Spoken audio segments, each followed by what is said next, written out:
Hey folks, this is Arcaden here with a guide on how to get going on the new planets in Factorio Space Age. Now, I love Factorio, and I love the Space Age expansion, but it is a lot of game, and there are moments that could get overwhelming, especially when you're landing on planets and figuring them out for the first time.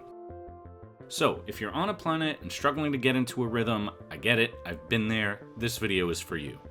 Now, it's not a step-by-step guide. Instead, the video focuses on what I believe the key concepts are for each planet. And once you understand them, you'll be able to really get moving, start scaling up your production, and creating your own builds. Alright? Let's get started. Gleba. Or Gleba. I don't really know. Squishy Sound's planet is probably the most challenging to initially wrap your head around. It's, in my opinion, the biggest shakeup of how you conceptualize and execute your production lines. Initially, this could lead to, maybe some frustration. Gleba introduces a spoilage mechanic, where many key items will now spoil or change form within a certain time limit. This means the usual tactic of stockpiling important items doesn't work, as you end up with a chest full of... Spoilage can pop up everywhere. On a belt, in a chest, even in the new production buildings if they stay idle too long. As you're learning the ropes, it won't be uncommon to see a spoilage blockage cascade, mucking up your whole production line. With the spoilage mechanic, Gleba pushes you to think more about producing items when they are needed, a just-in-time production line. However, getting the timing of all of this perfect is, to me, nearly impossible. The real trick of Gleba is to design your build so that you could remove spoilage automatically at any point in your production chain. For example, in this design, I have multiple inserters set up to remove spoilage from the buildings, the belts, and the chests. It pushes it all into the logistics network so that this keeps moving. Now, this approach does lead to a stupid amount of spoilage in your logistics network, but that's easily solved by burning it off to supplement your power infrastructure. Once you've planned for removing spoilage throughout your entire production chain, Gleba becomes easier, and you could take the time to create your own builds, fight with these weird little things, all without having to worry about your production stalling. Fulgora.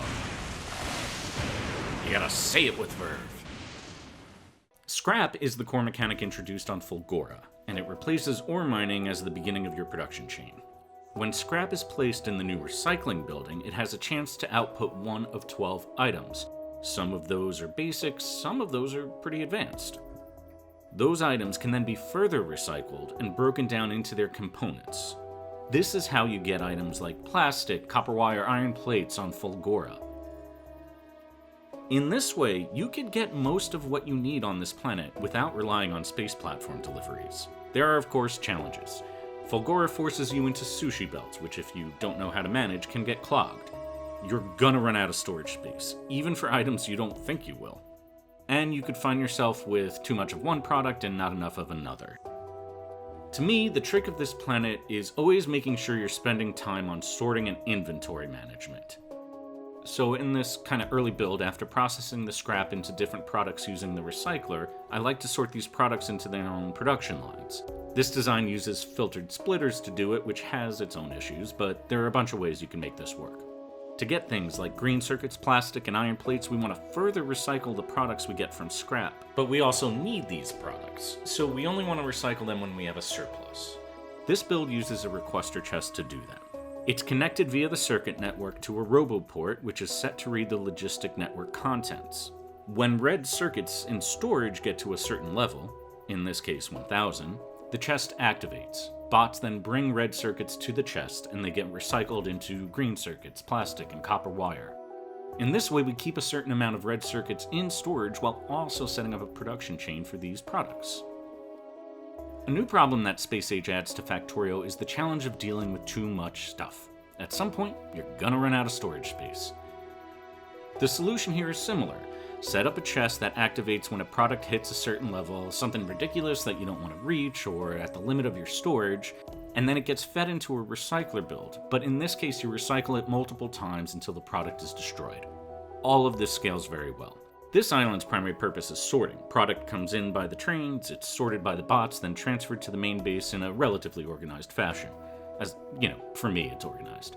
It has builds set up to downcycle products into their components, as well as builds to destroy surplus that I don't want. All of the inventory management is handled on one island, so the main production island can have a steady, balanced input of materials to work with. And of course, you can and should be shipping products to other planets, but even with that going strong, I've still found it important to have this inventory management set up to keep things moving efficiently. So there's an obvious joke here about the planet name, but I'm not going to do it because I'm an adult. I'm an adult. There really isn't one big conceptual hook to Vulcanus. It's more like a lot of little things, which means it could be hard to know which direction to go in when you land here. You'll have to spend a lot of time understanding how to produce things like water, oil, and plastic. You'll push through a slow period of iron and copper production until you unlock the planet's unique production buildings. You'll have to start using elevated rails to transport goods, and if you don't have the mech suit, you'll spend a lot of time doing this.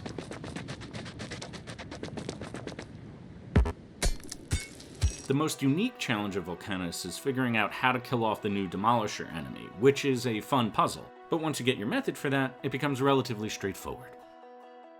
So with lots of little things to do, how do you get direction here? To me, it really helped to use the Foundry building as my guide.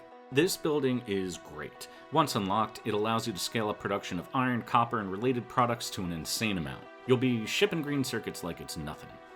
The process of understanding how to build the Foundry is an excellent map for getting moving on Vulcanus. It pushes you through all the new recipes. So, focus on understanding how to build your production chains for each of these components. Get a few of these foundries built and start integrating them into your chains, and the planet will start moving real well for you. Aquilo. I like it better with an I. Aquilo, whatever, it's all about constraints. You start with a very small piece of land to build, and expansion with the new ice platforms goes slowly. You have no iron, copper, or coal on the planet. The only natural resources are oil and things that relate to the unique planet products. Almost all buildings freeze on Aquilo, and the only way to keep them functional is to have them touching a heated pipe. So, you'll need to ship in a consistent heat source, likely nuclear, which is also your best bet for initial power, and run heat pipes in a way that they touch every building and inserter. Aquilo is also the planet where, after hours of work designing a ship, watching it explode, making changes, watching it explode again, and finally making it to the planet, you open up your inventory and realize you're missing something. The key to success on Aquilo is not really about what you do on the planet, but more about the effectiveness of your space logistics system. To move forward here, you must have space platforms that can confidently make the trip there and back. It's not just because you're going to forget stuff, which I did all the time. The new products on this planet require materials from every other planet in the system. You just can't make progress here without being able to consistently ship in items. So, this means you need a space platform that has a balance of turrets, lasers, rockets so you can manage different sized asteroids, that can produce its own rocket and turret ammo while running and does not run out in the middle of the trip, and that uses advanced fuel and asteroid recipes to greatly improve your fuel production. Space platforms at this stage really need to use the circuit network. If you're struggling with that, in the description I've linked to a great tutorial ship from Reddit user rmouse. It was a big help for me. Get those ships right, make sure you have at least 2 of them, and then you'll be in good shape to really focus on understanding the new challenges of Aquilo. And pretty soon, you'll be heading to the edge of the solar system. Just unlock the railgun first. And that's the stuff, folks. I hope this video helps you start scaling up production on each of the planets. If you liked the video and would like to see more, please do like, comment, subscribe. As I'm pretty new at this, all of that's a huge help in letting me know to keep going. And in the meantime, happy building, and thanks for watching.